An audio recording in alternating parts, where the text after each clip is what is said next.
라포르, 타인의 마음을 여는 열쇠. 라포르는 자주 쓰면서도 정의하기 힘든 용어다. 누군가와 라포르를 맺었다는 건 무슨 뜻일까? 대체로 두 사람이 관계를 맺거나 서로 딱 맞을 때 라포르를 형성했다고 말한다. 사전에서는 라포르에 대해 동의, 상호 이해, 공감 등을 특징으로 하는 조화로운 관계라고 정의한다. 쉽게 표현하자면 두 사람이 서로 통했을 때 형성되는 게 라포르다. 이 정도면 아주 간단하고 어렵지 않게 들린다. 정의하긴 어려워도 라포르가 있을 때와 없을 때의 차이 정도는 파악할 수 있을 것 같다. 하지만 누군가와 라포르를 맺었다면 그걸 어떻게 맺게 됐는지 알 수 있을까? 누군가와 라포르를 맺을 수 없을 것 같다면 무엇 때문에 그렇게 판단한 걸까? 성공적인 대인관계의 바탕에는 대부분 라포르가 있다. 그리고 우리는 자신도 모르는 사이에 사람들과 매일 라포르를 형성하고 유지하며 살아간다. 처음 만난 이들과 날씨로 수다를 떠는 것부터 친밀한 사람들과 복잡 다단한 상호작용을 하는 것까지 이 모두가 관계를 설정하고 지속하는 라포르 맺기에 해당한다. 하지만 사람들 대부분이 라포르를 형성하는 핵심 요소나 공식을 알지는 못한다. 오히려 라포르를 맺는 방법을 타고난 성격의 문제로 여기는 경우가 많다. 그 친구는 참 사교적이야 하는 식으로 말이다. 타고난 성격과는 무관하게 라포르를 형성하는 방법을 배울 수는 없을까? 심리학자로서 연구한 결과의 근거에 말하자면 그것은 가능하다. 라포르를 형성하는 요소를 이해하고 공식을 파악하면 모든 인간관계를 더 긍정적으로 이끌 수 있다. 우리가 이 책에서 소개할 라포르 전략은 공감하고 적응하는 능력이자 확실한 효과를 발휘하는 융통성 있는 대인 기술이다.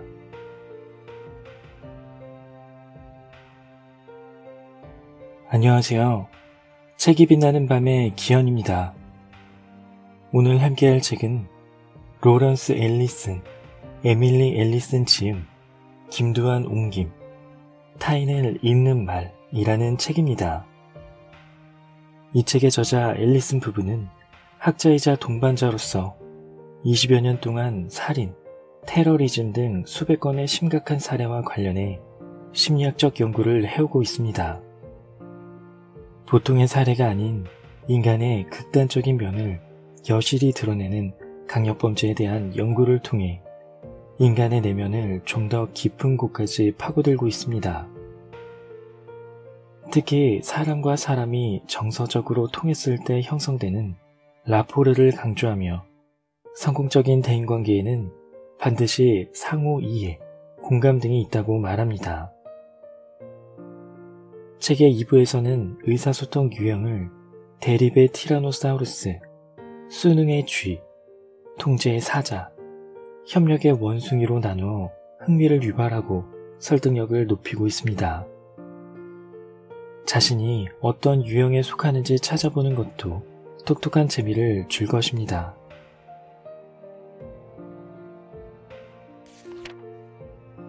설득은 강요가 아니다. 자율성은 다른 사람과 소통할 때 놀랄 만큼 강력한 힘을 발휘한다. 누군가 우리를 통제하려고 한다는 느낌을 받느냐 안 받느냐는 우리 행동에 지대한 영향을 미친다. 우리가 진행한 테러리스트 신문 연구에서 용의자의 자율성을 지켜주는 것은 그 사람이 정보 당국에 말을 할지 말지 여부에 아주 큰 영향을 미쳤다. 이것은 상식에 반하는 결과 같아 보인다. 대의에 헌신하고 당신을 적으로 간주하는 누군가가 당신에게서 말하지 않을 수 있는 선택권을 얻었는데 왜 당신에게 무엇이든 말하겠는가? 그들의 협조를 얻기 위해 어떻게든 그들을 압박하거나 움직여야 하지 않을까? 할리우드 영화는 범죄자의 협조를 얻어내려면 위협, 유인책, 강한 요구, 끊임없는 압박을 혼용해야 한다고 말한다. 하지만 현실은 영화와 다르다. 우리의 연구 결과로는 이러한 방법 가운데 신뢰할 만한 정보를 얻어내는데 효과적인 방법은 없었다. 이런 방법이 사람들에게 영향을 미치기는 한다. 사람을 더 약하게 만들고 잘못된 정보나 허위 자백의 위험을 잠재적으로 높인다. 이러한 전술은 세련되지 못하며 태만한 의사소통 방식이다. 유능한 신문가는 조작, 기만, 강압을 사용하지 않는다. 가까운 사람과의 관계에서도 마찬가지다. 우리는 배우자가 두려움이 아닌 사랑을 통해 관계에 충실하길 바란다. 우리는 자녀가 원망이 아니라 존중을 통해 요구받은 바를 실천하길 바란다. 또한 우리는 가까운 사람들이 속임수가 아니라 신뢰감과 친밀감을 가지고 이야기해 주길 바란다. 그렇다면 어떻게 상대에게 선택권을 주면서 협조를 끌어낼 수 있을까? 치료적 개입에 대한 인본주의적 접근법의 핵심은 말을 할지 말지는 내담자에게 달려있다는 것이다. 용의자에 대해서도 동일한 원칙이 영국과 미국의 법에 명시되어 있다. 묵비권은 법으로 보장된 권리다. 이 권리가 진정성과 존중을 통해 그들에게 주어지면 그들은 방에 계속 머무르면서 신문자에게 입을 열 가능성이 더 높다. 자율성에 대한 강력한 예시는 캐나다 공군 대령 러셀 윌리엄스를 대상으로 한 신문에서 확인할 수 있다. 현역 군인이었던 윌리엄스는 2010년에 살해 2건, 성폭행 수건, 주거침입 수건으로 유죄 판결을 받았다. 주거침입은 피해자의 침실에서 여성 속옷을 훔친 것이었다. 윌리엄스의 면담은 오타와 지방군 형사 짐 스미스 하사가 맡았는데 그는 숙달된 라포르 전략을 통해 용의자에게 자율성에 대한 인식을 심어줬다. 표준 절차대로 스미스는 윌리엄의 권리와 자유를 강조하면서 면담을 시작한다. 언제든 휴식을 요청할 수 있고 언제든 변호사와 협의할 수 있으며 원하지 않으면 질문에 대답하지 않아도 된다고 덧붙였다. 스미스는 이미 수백 번 반복했을 이 말을 마치 즉흥적으로 나온 것처럼 말한다. 진정성 있고 의미 있으며 무엇보다 단정 짓는 것과 거리가 멀게 느껴지게 말이다. 결과적으로 윌리엄스는 휴식이나 변호사를 요청하지 않고 자신에게 주어진 그 어떤 질문에도 대답을 피하지 않는다. 러셀 윌리엄스의 사례에서 가장 중요한 점은 스미스가 윌리엄스의 입을 열기 위해 엄청난 압박을 받고 있었다는 사실이다. 스미스는 27살 제시카 로이드의 실종 사건을 조사하고 있었다.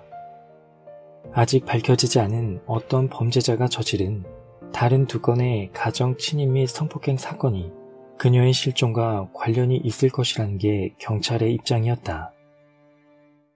윌리엄스는 그의 트럭 타이어 자국이 로이드 집 근처에서 발견된 것과 일치한다는 사실 때문에 신문 요청을 받고 소환됐다. 그래서 신문 당시 스미스는 자기 앞에 있는 그 군인이 10중 8구 성범죄자이고 로이드를 어딘가에 묶어뒀거나 이미 죽였을 수 있다는 걸 아주 잘 알고 있었다. 정말이지 스미스는 이런 상황을 감안해 그에게 부담을 주면서 단정적이고 독단적인 태도를 보이며 윌리엄스가 자백하도록 압박하고 싶었을 것이다. 4시간 동안 신문을 벌이면서 피해자 건물에 남은 발자국과 타이어 자국을 포함한 유죄의 강력한 증거를 제시한 후 스미스는 이렇게 묻는다. 자, 러셀, 우리 얘기해 볼까요? 윌리엄스는 이런 말로 대답한다. 내 아내한테 미치는 영향이 되도록 적었으면 좋겠어요.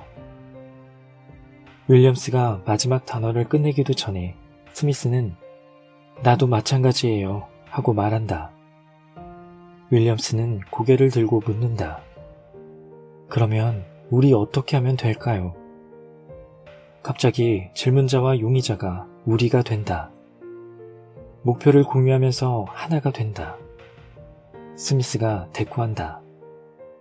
그럼 진실을 얘기하는 것으로 시작하죠. 둘은 아주 오랫동안 입을 열지 않는다. 스미스는 별로 급할 게 없다는 듯 윌리엄스를 재촉하지 않는다. 스미스는 자신이 만든 문을 윌리엄스가 열고 들어오도록 기다린다. 윌리엄스는 결국 조용히 다짐하며 그래요 하고 말한다. 스미스는 침착하게 답한다. 그래요, 그럼 그 여자는 어디 있나요? 또다시 심장이 멎을 듯한 17초가 흐른다. 이윽고 윌리엄스는 조용히 소름 끼치는 말을 꺼낸다. 쥐도 있어요? 윌리엄스에게 외부의 압박은 없다. 오히려 숨이 멎을 듯한 저 마지막 순간에 그가 내린 결정은 내면의 압박에 따른 것이다. 증거 하나하나가 자신 앞에 객관적이고 정당하게 주어졌기에 그는 자신의 처지를 고려해 입을 열지 말지를 결정해야 한다. 스미스는 단도직입적으로 말하는 동시에 서두르지 않고 도우미를 자처하면서도 확고한 태도를 견지한다. 또한 상황이 자신에게 불리하게 흘러가고 있다는 걸 윌리엄스가 깨달을 때까지 참고 끝없이 참고 기다린다. 탁자를 내려치거나 상황을 축소하거나 사고였겠죠 하고 말하거나 진실을 말하라는 요구 또는 비판의 말이나 암시 따위는 없다. 증거를 직접적으로 정당하게 내놓고 이야기를 침착하고 꾸준하게 전하며 다음 행동을 선택할 수 있는 자유를 윌리엄스에게 완전히 내준 결과 어떤 일이 벌어졌을까? 윌리엄스는 얼굴을 찡그리고 어깨를 축 늘어뜨린 채 자백을 한다. 그런데 왜 선택권을 주는 것이 이토록 긍정적인 효과를 가져온 걸까? 답은 아주 간단한 동시에 묘하게 좌절감을 안긴다. 인간은 누군가가 자신에게 뭔가를 시키는 걸 달궈하지 않는다. 우리는 자신의 숙명을 결정하고 자신의 운명을 책임지며 자신의 가치와 운명을 결정하길 원한다. 이러한 자율에 대한 열망은 인간의 본능이다. 독립된 생물이 취하는 하나의 기본 구조다. 자율성의 원리가 얼마나 본능적인지를 확인하는 방법으로 동물 행동을 다룬 수많은 연구를 고려할 수 있다. 시카고의 링컨파크 동물원에서 진행된 연구에 따르면 실내로 갈지 실외로 갈지 선택권을 쥔 침팬지와 고릴라가 자기 무리의 다른 일원에게 더 긍정적이고 친사회적 행동을 보였고 느긋한 시간을 더 많이 가졌으며 사육사로부터 움직임을 통제받을 때보다 더 침착하게 행동했다. 반면에 선택의 제약을 받는 침팬지와 고릴라는 반사회적이고 공격적이며 스트레스를 더 많이 받았다. 다시 말해 선택의 자유를 얻은 동물들은 궁극적으로 어딘가에 가둬지더라도 자기 환경을 통제할 수 있다고 느끼기 때문에 행복도가 높고 더 건강했다. 비슷한 예로 판다와 북극곰은 사람들의 시선에서 벗어난 곳으로 자유롭게 다닐 수 있을 때 불안과 스트레스가 적고 비정상적인 행동도 덜했다. 흥미로운 점은 동물들이 이런 선택을 거의 하지 않아도 이처럼 개선이 일어났다는 사실이다. 예컨대 곰들은 2%도 안 되는 시간만 비전시 영역에 머물렀다. 다시 말해 어떤 선택사항이 주어지느냐가 아니라 선택사항이 있다는 것만으로도 행복도가 높아졌다. 이처럼 선택권을 주는 것은 긍정적 친사회적 행동을 이끄는 기본적인 방법이다. 통제를 풀면 수능과 협조를 얻을 가능성이 더 높아진다. 반대로 제약은 저항을 촉발한다.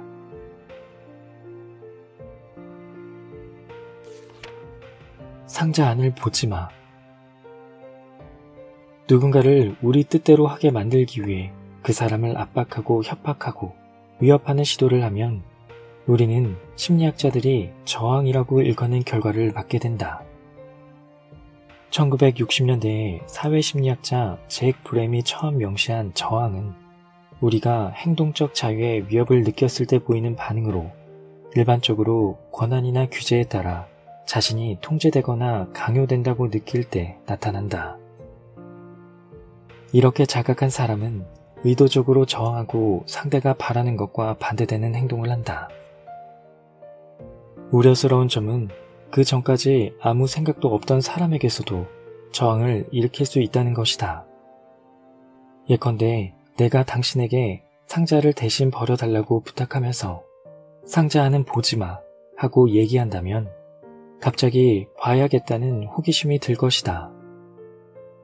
내가 말하기 전까지는 당신한테 상자 안을 보려는 의도가 전혀 없었을 텐데 내가 당신한테 지금 상자 안을 보고 싶다는 생각을 심은 것이다.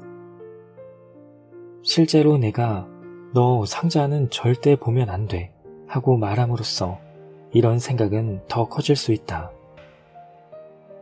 내가 당신을 제한하고 통제하려고 하면 할수록 내 지시에 저항하고 반하려는 열망이 더 커지는 셈이다. 어떤 상황에서든 사람들에게 선택의 자유를 되도록 허락할 필요가 있다. 우리가 믿거나 소중히 여기는 그 모든 것에 반하는 듯해도 말이다. 예컨대 10대 자녀가 문신을 하지 않기를, 연로한 부모가 병원에 가서 진찰받기를, 어린 자녀가 완두콩을 먹기를 바라는 만큼 그들이 우리가 바라는 대로 따르기를 강요해서는 안 된다. 이 모든 결정이 각자 알아서 정해야 하는 개인적 선택이라는 걸 인정해야 한다. 우리는 상대방을 격려하고 지지할 수 있지만 궁극적으로는 상대방의 상황을 이해하고 알아서 선택을 내릴 수 있도록 충분한 시간과 기회를 줄 필요가 있다. 누군가에게 그 사람의 행동을 바꾸도록 동기를 부여하는 열쇠는 선의의 제안과 권고를 통해서가 아니라 그 사람의 욕구와 바람을 존중하는 데 있다.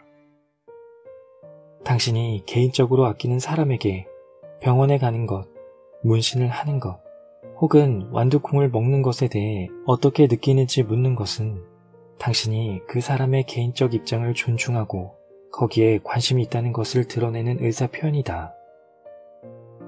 당신은 상대방의 말을 경청함으로써 그가 자기 행동을 더 깊이 이해하도록 격려할 수도 있고 자신의 마음을 바꾸는데 더 개방적인 자세를 취하게 만들 수 있다.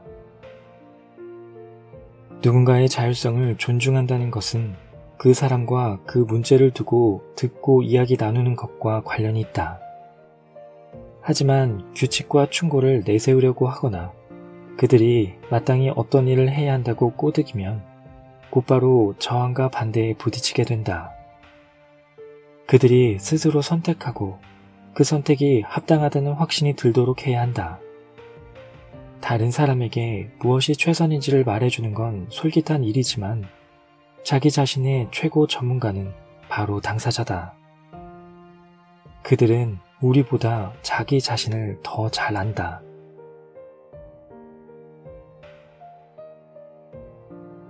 오늘 준비한 내용은 여기까지입니다. 이 책을 통해 단순한 심리원리를 넘어서 공감의 대화를 나눌 수 있는 능력을 길러보시길 바랍니다. 끝까지 함께해 주셔서 감사합니다. 지금까지 책이 빛나는 밤의 기현이었습니다.